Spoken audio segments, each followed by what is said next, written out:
ನಮಸ್ಕಾರ ಸ್ನೇಹಿತರೆ, national TV ಅರ್ಪಿಸುವ ಸಿನಿಮಾ ವಿಶೇಷ ಸೆಗ್ಮೆಂಟಿಗೆ ಸ್ವಾಗತ. ನಾನು ಸುಜಯರಾಜ್. ಸ್ನೇಹಿತರೆ, ನಿನ್ನೆ ನಾವು ಚಾವಾ ಹಿಂದಿ ಸಿನಿಮಾದ ರಿವ್ಯೂ ಮಾಡಿದ್ವಿ.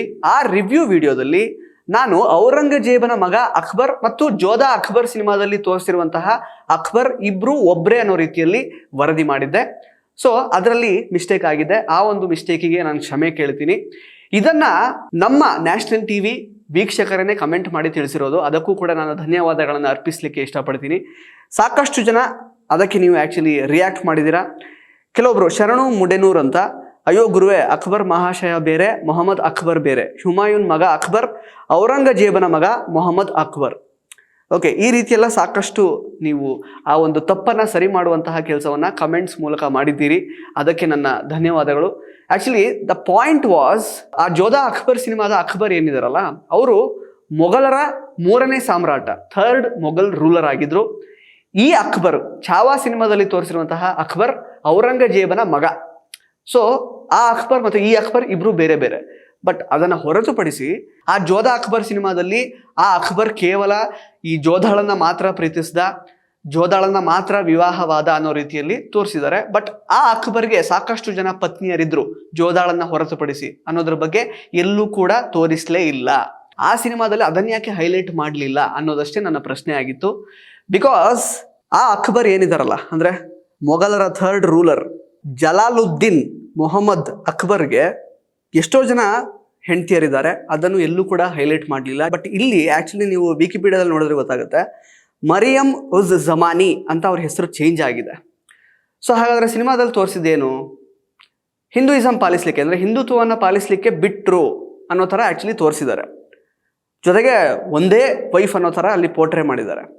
ಸೊ ಇಲ್ಲಿ ಮರಿಯಂ ಉಜ್ ಜಮಾನಿ ಅದ್ಯಾರು ಹಾಗಾದರೆ? ಅದ್ಯಾಕೆ ಹೆಸರು ಚೇಂಜ್ ಆಯಿತು? ಅವರ ಹಿಂದುತ್ವವನ್ನು ಪಾಲಿಸಲಿಕ್ಕೆ ಅಕ್ಬರ್ ಬಿಟ್ಟಿರ್ತಿದ್ರೆ? ಅದು ಪ್ರಶ್ನೆ ಅಷ್ಟೇ. ಸೊ ಸಾಕಷ್ಟು ಜನ ಇತಿಹಾಸ ಪಂಡಿತರು ಕಮೆಂಟ್ ಸೆಕ್ಷನಲ್ಲಿ ಕಮೆಂಟ್ ಮಾಡಿದ್ದೀರಾ, ಆ ಅಕ್ಬರ್ ವಿಷಯದಲ್ಲಿ ತಪ್ಪಾಗೋಯ್ತು, ಆ ಅಕ್ಬರೇ ಬೇರೆ, ಈ ಅಕ್ಬರೇ ಬೇರೆ, ಸರಿಯಾಗಿ ನೋಡ್ಕೊಂಡು ಮಾತಾಡಪ್ಪ ಅಂತೆಲ್ಲ. ಆ ಒಂದು ತಪ್ಪನ್ನ ನಾನು ಸರಿ ಮಾಡಿಸ್ಕೊಂಡಿದ್ದೀನಿ. ಬಟ್ ಆದರೆ ಜೋಧಾ ಹಿಂದೂ ಆಗಿ ಉಳಿದಿದ್ರ ಸಾಯುವಾಗ? ಆ ಕನ್ವರ್ಷನ್ ಅನ್ನೋ ವಿಚಾರದ ಬಗ್ಗೆ ಈ ಒಂದು ಚಾವಾ ಸಿನಿಮಾದಲ್ಲಿ ಬಹಳ ಸ್ಪಷ್ಟವಾಗಿ ಆ ಕ್ಲೈಮ್ಯಾಕ್ಸ್ ಡೈಲಾಗಲ್ಲಿ ಏನು ಔರಂಗಜೇಬ್ ಮತ್ತು ವಿಕ್ಕಿ ಕೌಶಲ್ ಮಧ್ಯೆ ಒಂದು ಡೈಲಾಗ್ ಎಕ್ಸ್ಚೇಂಜ್ ಆಗುತ್ತಲ್ಲ, ಅದರಲ್ಲಿ ತುಂಬ ಕ್ಲಿಯರ್ ಆಗಿ ಹೇಳಿದ್ದಾರೆ.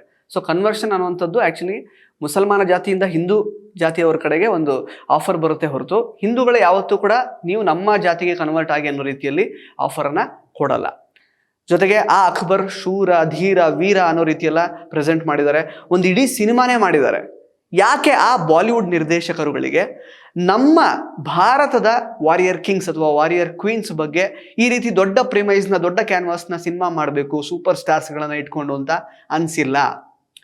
ಯಾರೋ ಮೊಘಲರು ನಮ್ಮ ಭಾರತೀಯರ ಮೇಲೆ ದಾಳಿ ಮಾಡಿದ್ರು, ನಮ್ಮ ಸಂಪನ್ಮೂಲಗಳನ್ನು ಅವರು ಬಾಚ್ಕೊಂಡು ಹೋದರು, ಅತ್ಯಾಚಾರವನ್ನು ಎಸಗಿದ್ರು, ನಮ್ಮ ಎಷ್ಟೋ ಹೆಣ್ಣುಮಕ್ಕಳ ಮೇಲೆ ಏನೆಲ್ಲ ಅನಾಚಾರ ಮಾಡಿದ್ರು.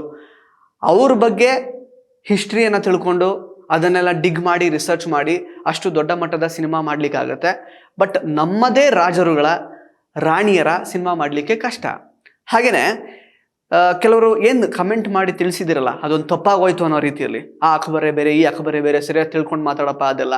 ಸೊ ಅವ್ರಿಗೆ ನಾನು ಹೇಳೋಕೆ ಇಷ್ಟಪಡೋದು ಅಷ್ಟೇ, ನಮ್ಮ ಕರ್ನಾಟಕದ ಮಹಾರಾಜರು ಮತ್ತು ಮಹಾರಾಣಿಯರ ಬಗ್ಗೆ ನಿಮಗೆ ಇಷ್ಟೇ ಕ್ಲಿಯರ್ ಆಗಿ ಇತಿಹಾಸ ಗೊತ್ತಿದೆಯಾ? ನಮ್ಮಲ್ಲಿ ಈಗ ಸಿನಿಮಾ ಅಂತ ಬರೋದಾದರೆ ಕೆಲವು ಮಹಾರಾಜರ ಕೆಲವೊಂದಷ್ಟು ಯಶೋಗಾಥೆಗಳನ್ನು ಸಿನಿಮಾ ಆಗಿ ಮಾಡಿದ್ದಾರೆ. ಕದಂಬರ ಮಯೂರ ವರ್ಮ ಆಗಿರಬಹುದು, ಜೊತೆಗೆ ಇಮ್ಮಡಿ ಪುಲಿಕೇಶಿಯವರಾಗಿರಬಹುದು, ಎಲ್ಲೋ ಕೆಲವೇ ಬೆರಳೆಣಿಕೆಯಷ್ಟು ಮಹಾರಾಜರ ಕೆಲವೊಂದಷ್ಟು ಸಾಹಸಗಾಥೆಗಳನ್ನು ಸಿನಿಮಾ ಮಾಡಿದ್ದಾರೆ. ಕೃಷ್ಣದೇವರಾಯ ಅವರಾಗಿರಬಹುದು. ಈ ರೀತಿ ಅದನ್ನು ಹೊರತುಪಡಿಸಿದ್ರೆ ಬೆಳವಾಡಿ ಮಲ್ಲಮ್ಮ ಅವರಿದ್ದಾರೆ, ಜೊತೆಗೆ ರಾಣಿ ಅಬ್ಬಕ್ಕ ಅವರಿದ್ದಾರೆ.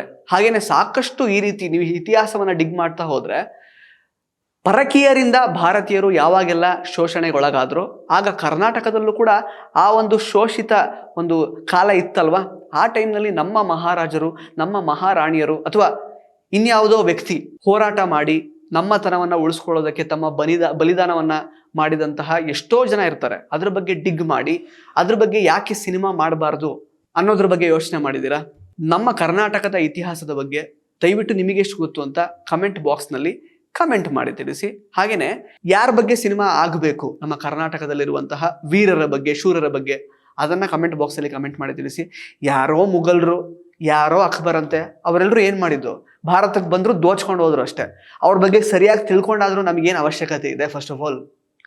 ಅಂಡ್ ಕನ್ವರ್ಷನ್ ವಿಚಾರ ಅಂತ ಬಂದಾಗ ಛಾವಾ ಸಿನಿಮಾದ ಕ್ಲೈಮ್ಯಾಕ್ಸ್ನಲ್ಲಿ ತುಂಬ ಕ್ಲಿಯರ್ ಆಗಿ ಒಂದು ಕಾನ್ವರ್ಸೇಷನ್ ಆಗುತ್ತೆ ಔರಂಗಜೇಬನಿಗೂ ಮತ್ತೆ ಇವರು ಸಂಭಾಜಿ ಮಹಾರಾಜರಿಗೂ. ಏನಂತ, ಔರಂಗಜೇಬ್ ಬಂದ್ಬಿಟ್ಟು ಒಂದು ಆಫರ್ ಕೊಡ್ತಾರೆ, ನಿನ್ನನ್ನ ಎಲ್ಲಾ ರೀತಿ ಅನುಕೂಲವಾಗಿ ಇಟ್ಕೊಳ್ತೀವಿ, ನೀನ್ ನಮ್ಮ ಜೊತೆಗೆ ಸೇರ್ಕೋ, ಇದನ್ನೆಲ್ಲ ಬಿಟ್ಬಿಡು, ಸ್ವರಾಜ್ಯದ ಕಲ್ಪನೆಯನ್ನ ಬಿಟ್ಬಿಡು, ನಮ್ಮ ಜೊತೆಗೆ ಸೇರ್ಕೊಂಡು ನಮ್ಮ ಜೊತೆಗೆ ಮುಸ್ಲಿಂ ಆಗಿ ಕನ್ವರ್ಟ್ ಆಗುವಂತ ಆಫರ್ ಕೊಟ್ಟಾಗ ಔರಂಗಜೇಬ್ ಸಂಭಾಜಿ ಮಹಾರಾಜ್ ಒಂದೇ ಮಾತು ಹೇಳ್ತಾರೆ, ನೀವು ನನ್ನ ಕಡೆ ಬಂದ್ಬಿಡಿ, ನಿಮ್ಮ ಲೈಫ್ ಕೂಡ ತುಂಬಾ ಚೆನ್ನಾಗಿರುತ್ತೆ, ಜೊತೆಗೆ ನೀವು ಹಿಂದೂ ಆಗಿ ಕನ್ವರ್ಟ್ ಆಗುವಂತಹ ಅವಶ್ಯಕತೆನೇ ಇಲ್ಲ ಅಂತ ಹೇಳ್ತಾರೆ.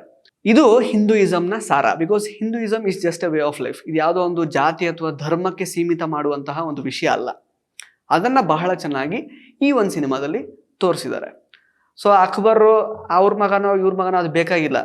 ನಮ್ಮ ಮಹಾರಾಜರ, ನಮ್ಮ ನೆಲದ ವೀರರ ಶೂರರ ಕಥೆಯನ್ನು ಹೇಳುವಂತಹ ಸಮಯ ಈಗ ಬರಬೇಕು. ಅದರ ಕಡೆಗೆ ನಮ್ಮ ಕನ್ನಡ ಚಿತ್ರರಂಗದವರು ಯಾವ ರೀತಿ ಮನಸ್ಸು ಮಾಡಬೇಕು ಅನ್ನೋದ್ರ ಬಗ್ಗೆ ದಯವಿಟ್ಟು ಕಮೆಂಟ್ ಬಾಕ್ಸಲ್ಲಿ ಕಮೆಂಟ್ ಮಾಡಿ ತಿಳಿಸಿ. ಧನ್ಯವಾದ.